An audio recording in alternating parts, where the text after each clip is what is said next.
what I learned in Juarez that applies directly to you.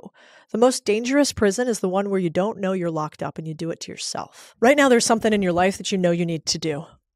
Like, you need to take the risk. You need to ask for the big thing. You need to move a tiny step forward that feels like a giant jump. I know, because I did it too. I left Wall Street after I had bought a lot of laundromats. One of the most prestigious financial institutions on the planet, Goldman Sachs, Vanguard. And instead, I want to go work at a place where people wash their underwear. Like, they're gonna laugh at you. And that's the thing I want you to realize. The laugh is the win. When nobody believes, that's when you know you're actually doing something interesting. You want to know what loneliness sounds like? It sounds like the silence from people who used to cheer for you. I remember my family at the time said replacing Goldman Sachs with Codie Sanchez was a huge mistake. The Wall Street friends I used to have, gone, right? The invites dried up. The calls stopped. Nobody says it to your face. They just disappear. And the few who do say something, it's always dressed up as concern, you know? Like, are you sure about this? That seems a little risky. You've had such a good thing going. Is the grass always greener? Translation is, I don't understand what you're doing, so it has to be wrong. And I want you to think about that again and again and again, because I cannot remember one transition in my life where somebody cheered me on and told me to do it. And you know what's funny about this is I think today, everybody's telling you, go be your own boss, go be an entrepreneur. It'll be great, they said, right? Then you get the company, you're like, fuck me. What did I sign up for? And actually, I'm going to have a lot of years of not making a lot of money and not doing this.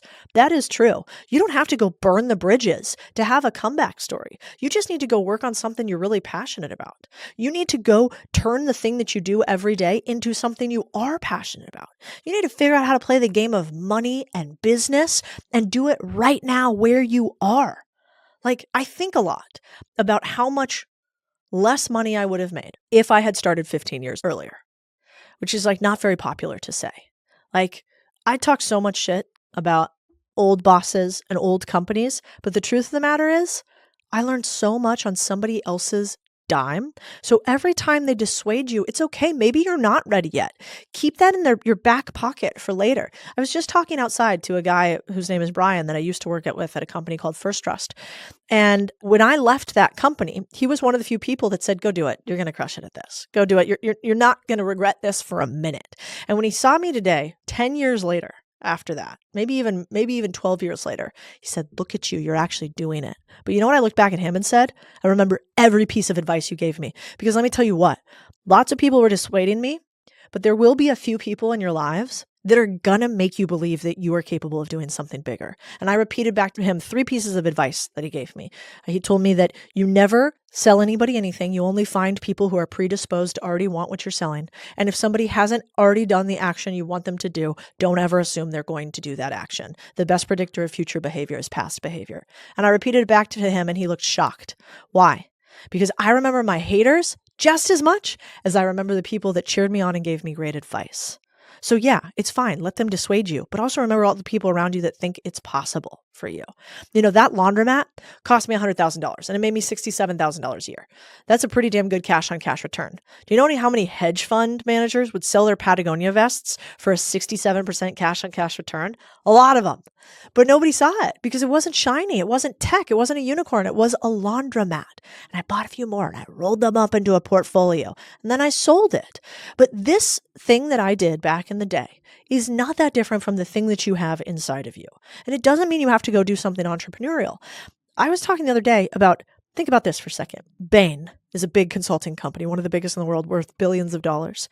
One of the top, started by a single dude who just gave advice. That's literally how Bain Consulting started. I give advice, people pay me for advice, I do it again and again, I build a big company. Then he wanted to invest in companies. So he said to his friend Mitt, by the way, this is Mitt Romney, who used to run for president, hey Mitt, you want to go run Bain Capital for us? So one of his employees, his best employee that was a savage and a stud, and he kept pouring into, he goes, you want to go run this thing?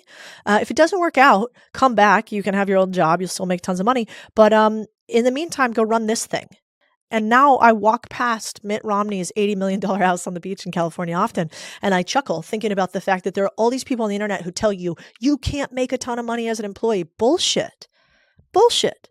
Mitt Romney makes more than 99.9% of entrepreneurs ever will, maybe in their entire lifetime. And so nobody should doubt you. You just are probably doubting you. Where are you not trying to get bigger in what you're doing right now? You don't have to leave to have a comeback story. You can just say, hey, trust me to go build this thing over here. I'm going to do it. You're going to bankroll it. Like, why don't we have more of that energy? Hey, I'm so good in your company. Actually, there's a chick I hired and she's amazing. And I remember she first said to me, she's like, I want to buy a business. And I said, well, first you got to do the job because I don't want you distracted. And she goes, oh, don't worry about that. I'm going to be so valuable here that eventually I'm going to buy a business and you're not going to care anything that I do because I'm just going to be such a stud at this company. And I was like, that's the energy. Because here's the thing, most people will doubt you and they won't come back and apologize. They don't call and say I was wrong. They just get quiet. And then later they ask how you did it. This is the part of the comeback nobody prepares you for, which is the loneliness of the middle. The part where you've left the old thing, but you haven't proven the new thing, where your conviction is all you've got. And I want to tell you something about that space, that uncomfortable, uncertain, everyone thinks you're crazy space. That's where everything gets built.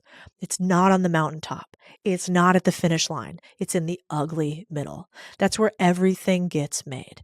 And what is made then is crucial.